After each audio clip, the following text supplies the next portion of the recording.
Hello दोस्तों, आपका स्वागत है हेल्दी लाइफस्टाइल में फिर से एक नई जानकारी के साथ। दोस्तों, आज हम बात करेंगे वाइट फ्लोर यानी मैदे के बारे में। मैदा एक ऐसा आटा है जो दुनिया में सबसे ज़्यादा खाया जाता है।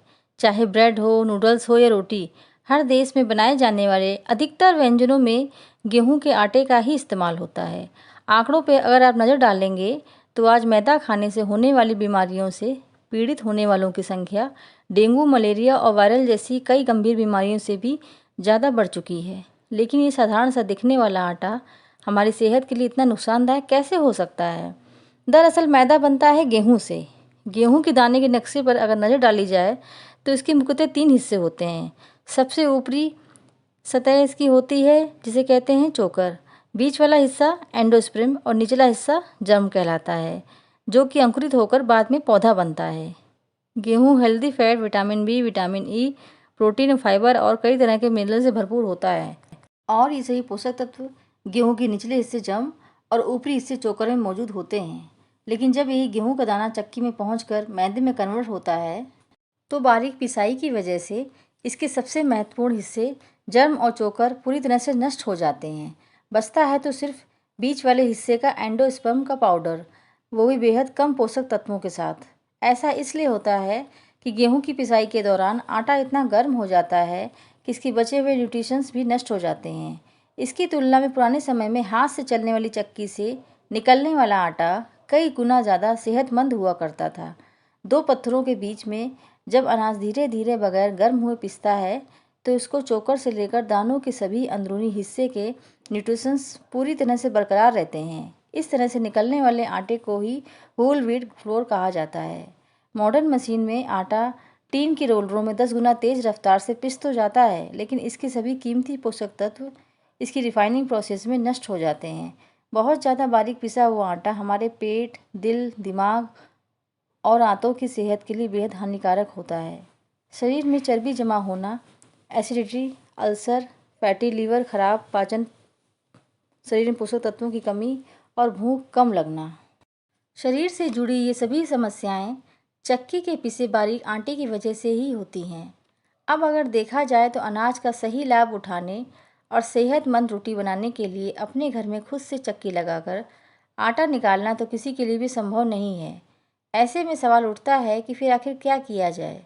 सबसे पहले तो मार्केट में मिलने वाला महंगा ब्रांडेड आटा खाना बंद करिए, क्योंकि सबसे ज़्यादा हानिकारक यही होता है। इसके बाद जब भी आप आटा लोकल चक्की से खरीदेंगे तो आटे को हमेशा थोड़ा मोटा व चोकर वाला पिसवाएं। शुरुआत में जब आप आटे को थोड़ा मोटा और उससे बनी रोटियां खाएंगे तो रोटी की बनावट के साथ साथ स्वाद में भी थोड़ा फ़र्क नज़र आएगा। लेकिन जैसे जैसे आप इसकी आदत डालते जाएंगे वैसे वैसे आपको इसकी वजह से अपनी सेहत में कमाल के फ़र्क दिखना शुरू हो जाएंगे। मोटा चोकर युक्त आटा शरीर को ज़्यादा एनर्जी प्रदान करता है, इससे मोटापा नहीं बढ़ता, यह पचने में भी आसान होता है। साथ ही शरीर के ब्लड फ्लो, दिल की सेहत के लिए भी अच्छा माना जाता है। आजकल आपने मल्टीग्रेन आटे का तो नाम ज़रूर सुना होगा। जब एक से अधिक अनाज जैसे गेहूँ, बाजरा, ज्वार, मक्का, रागी, चना, सोयाबीन आदि सभी को मिलाकर जो आटा बनाया जाता है उसे मल्टीग्रेन आटा कहा जाता है। मल्टीग्रेन आटा साधारण गेहूं के आटे से कई गुना ज़्यादा बेहतर माना जाता है। ऐसा इसलिए क्योंकि सामान्यतः गेहूं के दाने में 2 तरह के प्रोटीन पाए जाते हैं, ग्लूटीन और ग्लाइकोडीन। जब हम आटे में पानी मिलाते हैं तब ये दोनों प्रोटीन आपस में मिल जाते हैं, जिससे एक नए प्रोटीन ग्लूटन का निर्माण होता है।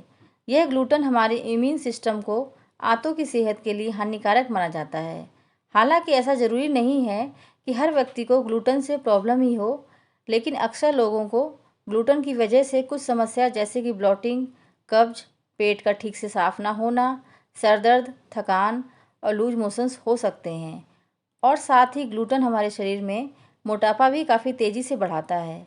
मल्टीग्रेन आटा साधारण आटे के मुकाबले बेहतर इसलिए माना जाता है क्योंकि इसमें ग्लूटन की मात्रा कम और न्यूट्रिशंस की मात्रा अधिक होती है। इसीलिए रोज़ नहीं तो हफ्ते में 3-4 दिन मल्टीग्रेन आटे का ज़रूर इस्तेमाल करें। इस आटे को भी बाहर से ख़रीदने की बजाय खुद बनवाएं। इसकी 2 वजह हैं।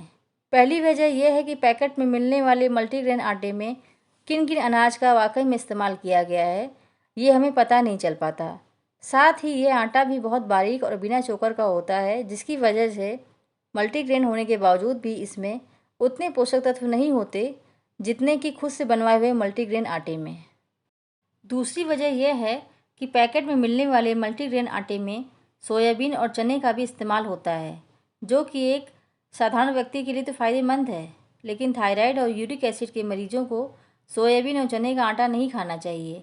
जब आप खुद से मल्टीग्रेन आटा बनवाएंगे तो आटा थोड़ा मोटा भी बनवा सकेंगे और साथ ही आपको ये भी पता होगा कि बनवाए गए आटे में कौन कौन से अनाज का इस्तेमाल हुआ है, और जिस अनाज का प्रयोग आपको नहीं करना है वो आटे में आप नहीं मिलवाएंगे और उसे अपनी मर्ज़ी से हटवा भी सकते हैं। अगर आप अपना वज़न घटाना चाहते हैं तो रोटी खाने पर भी आपके शरीर का वज़न ना बढ़े, चोकर युक्त मल्टीग्रेन आटे का ही इस्तेमाल करें। साथ ही रोटी बनाते समय उसमें ओट्स, फ्लैक्स सीड और तिल का भी इस्तेमाल कर सकते हैं। रोटी हमारी भारतीय संस्कृति में हमेशा से खाई जाती रही है, लेकिन जो रोटी पुराने समय में बनाई जाती थी और जो अब बन रही है, इन दोनों में ज़मीन आसमान का फ़र्क आ चुका है। और इसी फ़र्क की वजह से आज हमारे शरीर में ऐसी कई बीमारियां पैदा होने लगी हैं जिनका पहले नामो निशान तक नहीं हुआ करता था। पहले जहां चोकर युक्त मिश्रित आटा उससे बनी रोटियां खाई जाती थीं, वहीं आज सब की जगह होटल से लेकर ढाबे, रेस्टोरेंट तक रोटियां मैदे से ही बनाई जाती हैं और अपने घरों में भी लोग इतना पतला आटा यूज़ कर रहे हैं जिससे फ़ायदा होने की बजाय भारी मात्रा में नुकसान हो रहा है। इसीलिए सही वक्त के रहते खाए जाने वाले आटे में जल्द से जल्द बदलाव करें और साथ ही मैदे से सभी चीज़ें जैसे white bread, pizza, burger, buns और तले हुए स्नैक्स, कुलचे, बिस्किट आदि का इस्तेमाल कम से कम कर दें या पूर्णतः बंद कर दें। दोस्तों, आज की जानकारी यहीं तक, और इसी तरह के हेल्थ से जुड़े और भी वीडियोस देखने के लिए हेल्दी लाइफस्टाइल को सब्सक्राइब करें और बेल आइकन को दबाकर नोटिफिकेशन को ज़रूर ऑन कर लें। और अगर ये वीडियो आपको पसंद आई हो तो प्लीज़ लाइक करें। धन्यवाद।